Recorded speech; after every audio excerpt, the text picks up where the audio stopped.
আসসালামু আলাইকুম রহমতুল্লাহি ওবরকাতুহু। প্রিয় দর্শক, হজরত ইব্রাহিম আলাইসাল্লামের অভ্যাস ছিল কোনো না কোনো মেহমানকে নিয়ে খেতে বসা। তিনি কখনো একা একা খেতেন না। একদা তিনি অনেকক্ষণ অপেক্ষার পরেও কাউকে পেলেন না। হঠাৎ দেখলেন একজন বৃদ্ধ ভিক্ষুককে। তখন তিনি তাকে সাথে নিয়ে খাওয়ার জন্য বসলেন। ইব্রাহিম আলাইসাল্লাম বিসমিল্লাহ তথা আল্লাহর নামে খাওয়ার মুখে তুললেন, কিন্তু ভিক্ষুক বিসমিল্লাহ না বলেই খাবার আরম্ভ করল। ইব্রাহিম আলাইসাল্লাম বললেন, আপনি আল্লাহর নাম না নিয়েই খাবার আরম্ভ করলেন কেন?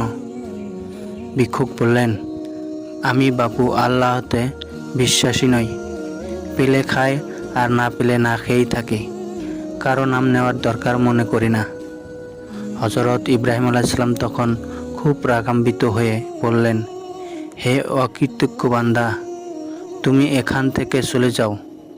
আমার এই খাবার তোমার মতো নাফরমান ব্যক্তির জন্য নয়।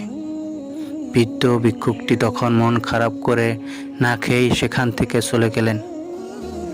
সাথে সাথে আল্লাহর পক্ষ হতে ওহী আসলো যে, হে ইব্রাহিম, আমি এই ভিক্ষুককে দীর্ঘ 80 বছর যাবৎ আহার করিয়েই আসছি। আমি কখনোই অভিযোগ করি নেই, কারণ সে আমারই বান্দা, আর তুমি তাকে এক বেলা খাওয়াতেই রাজি হলে না। হজরত ইব্রাহিম আলাইসাল্লাম তখন তার ভুল বুঝতে পারলেন এবং ভিক্ষুককে খুঁজতে লাগলেন, কিন্তু তাকে আর পেলেন না। অতঃপর অনুতপ্ত হলেন এবং আল্লাহর কাছে ক্ষমা চাইলেন। প্রিয় দর্শক, এখান থেকে শিক্ষা হলো যে হিন্দু, মুসলিম, আস্তিক, নাস্তিক সবাই একই স্রষ্টার সৃষ্টি। তাদেরকে ঘৃণা করা যাবে না, কারণ সমস্ত সৃষ্টিকুল আল্লাহ পরিবার, আর ইহা কুরআন হাদিসের দ্বারা বর্ণিত।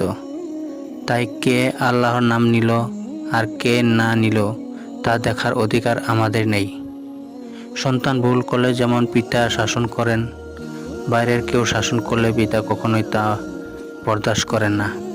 ঠিক তেমনি আল্লাহ হয়েই তার বান্দার বিচার করবেন।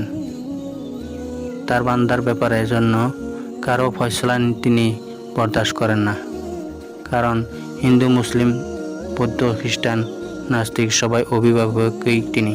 আর এখান থেকে স্পষ্ট বোঝা যায় যে যারা অন্য ধর্মের লোকেদের ওপর ঘৃণা পোষণ করে ও আক্রমণ করে ধর্মর দোহাই দিয়ে, তারা নিঃসন্দেহে ইসলাম ধর্মের আদর্শে আদর্শিত নয়।